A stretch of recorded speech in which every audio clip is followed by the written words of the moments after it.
Aujourd'hui, j'ai eu une conversation très instructive avec la matrone. Je lui expliquai que les elfes honorent Vimae, la lune, et Altor, le soleil. La Selkirienne paraissait perplexe, et elle finit par me dire pourquoi elle ne croyait qu'en Miaouna, l'irréel en langue commune, et pourquoi d'autres dieux ne pouvaient exister. Voici ce qu'elle me conta. Bien avant que le monde soit, dans l'infini du ciel et du temps, vivaient les dieux. Ils étaient nombreux et puissants. Parmi eux était Miaouna, déesse de la guerre et de la cupidité. Un jour malheureux, elle entendit la rumeur d'une forme de magie surpassant toute autre, et se mit aussitôt à sa recherche. Les autres dieux, inquiets, se réunirent. Qui avait pu créer une telle magie ? N'était-il pas seul dans l'univers ? S'agissait-il de la source primordiale dont les premiers d'entre eux étaient issus ? Que ferait Miaouna d'un tel pouvoir ?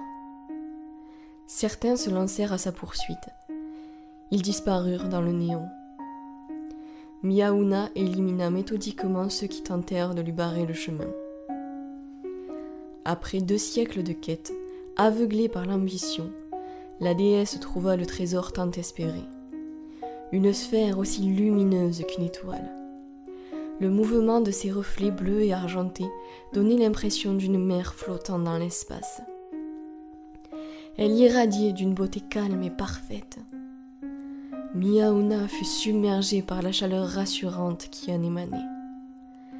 La déesse la contempla durant des années, oubliant un temps son funeste projet. Mais cela ne dura pas et, armée de son implacable volonté, Miaouna pénétra dans l'énergie. La douleur fut un supplice. Jamais un dieu ne connut pareille souffrance. Durant le temps d'une vie de Selkirien, la déesse agonisa, avant que cette torture ne s'achève et fasse d'elle l'être le plus puissant qui soit. Miaouna retourna au palais divin où elle fut accueillie avec crainte. Et cette peur était fondée. Après quelque temps, le pouvoir s'activa et la déesse perdit tout contrôle, si elle l'avait un jour possédé.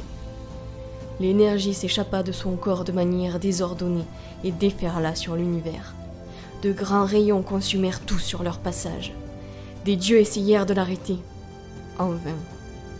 Ceux qui voulurent s'enfuir n'eurent pas plus de succès. Quand l'énergie se calma enfin, tout ce qui fut s'effaça comme un songe. Seul restait, ultime vestige d'un monde perdu, le corps de Miaouna flottant dans le néant, recroquevillé comme un enfant blessé. Son esprit, toujours lié à la puissance destructrice, y trouva refuge. Ainsi, le monde fut créé. Pendant des milliers d'années, la déesse pleura. Quand ses larmes invisibles se tarirent enfin, elle décida de modeler une espèce chargée de protéger son âme et l'âme qu'elle cachait. Les Selkiriens naquirent de cette volonté. Miaouna façonna d'autres êtres pour peupler le monde qu'elle avait privé de vie. Les elfes, les nains, les orques, les gnomes et les hommes se répandirent sur terre.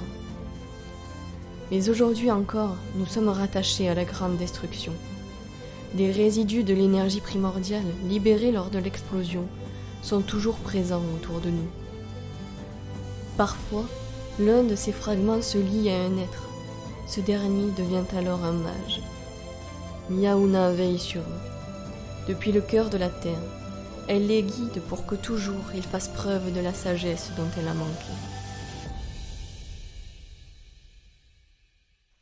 Extrait du journal de Celedwim Imfanel, elfe blanc, explorateur, 2171 CK.